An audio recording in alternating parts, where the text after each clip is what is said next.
cara ataupun tutorial dari pelaksanaan salat jamak kasar. Jadi maksud ataupun pengertian dari salat kasar itu sendiri adalah salat yang dilakukan dengan cara mengurangi atau meringkas jumlah rakaat. Misalnya dari 4 rakaat menjadi 2 rakaat. Jadi adapun salat-salat yang boleh dikasar itu adalah salat-salat yang berjumlah 4 rakaat. Contohnya seperti salat zuhur, kemudian salat asar, dan yang terakhir adalah salat isya. Sedangkan terkait dengan salat maghrib dan salat subuh itu tidak boleh yang namanya kasar. Karena mengapa? Karena salat itu terdiri dari 2 rakaat, bukan 4 rakaat. Adapun syarat-syarat diperbolehkannya melakukan salat kasar adalah yang pertama itu bepergian jauh atau melakukan perjalanan sekurang-kurang menghabiskan waktu 2 hari dengan berjalan kaki atau 2 marhalah. Selanjutnya bepergian bukan untuk maksud. Kemudian salat yang boleh dikasar hanya salat 4 rakaat saja dan bukan salat qadha. Menjatuhkan niat mengkasar pada saat takbiratul ihram. Dan yang terakhir adalah tidak makmum kepada orang yang musafir. Nah, selanjutnya adalah salat jamak. Jadi yang dimaksud dengan salat jamak ini adalah menggabungkan atau mengumpulkan jumlah rakaat salat fardu ataupun salat wajib ke dalam satu waktu. Contohnya, salat zuhur dengan salat asar dan salat maghrib dengan salat isya. Nah, salat jamak ini terbagi ke dalam 2 macam. Yang pertama itu ada jamak takdim dan yang kedua ada jamak takhir. Jadi yang dikatakan dengan jamak takdim itu contohnya seperti salat zuhur dengan salat asar itu dikerjakan pada waktu zuhur, ataupun salat maghrib dengan salat isya. Jadi dikerjakannya itu pada saat waktu maghrib. Kemudian yang kedua adalah jamak takhir. Jadi contohnya itu salat zuhur dan salat asar itu dikerjakan pada waktu asar. Begitupun dengan salat maghrib dan salat isya. Jadi pengerjaannya itu pada waktu isya. Adapun beberapa tata cara ataupun syarat-syarat dari jamak takdim.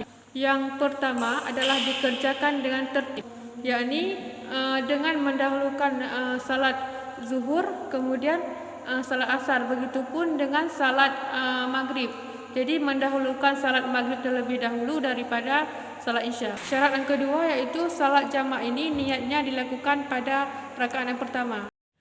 Syarat-syarat pelaksanaan salat jamak takdim itu yang pertama adalah tertib, yakni dengan mengerjakan salat yang pertama. Contohnya mendahulukan salat zuhur, kemudian baru mengerjakan salat asar. Begitupun dengan salat maghrib, berarti kita harus mengerjakan salat maghrib terlebih dahulu, baru kemudian kita lanjutkan dengan salat isya. Syarat yang kedua adalah niat salat jamak ini dikerjakan ataupun dilakukan pada salat pertama. Kemudian antara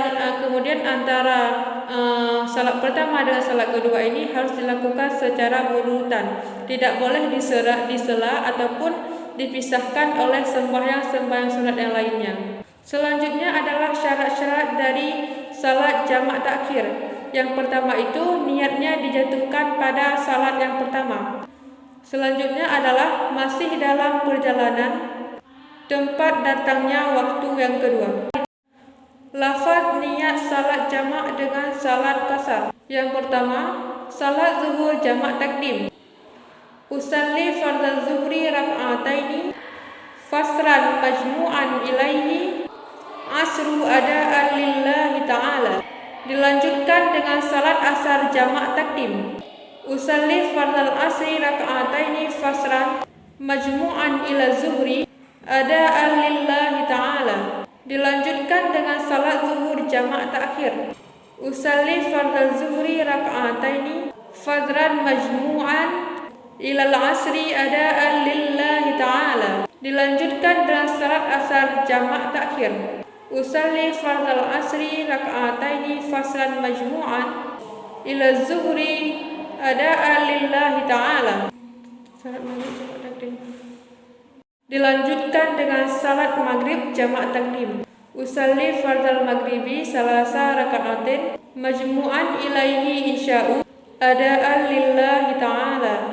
Dilanjutkan dengan salat isya jamak takdim. Usalli fardal isya'i raka'ataini faslan majmu'an ilal maghribi ada'an lillahi ta'ala. Dilanjutkan dengan salat maghrib jamak takhir.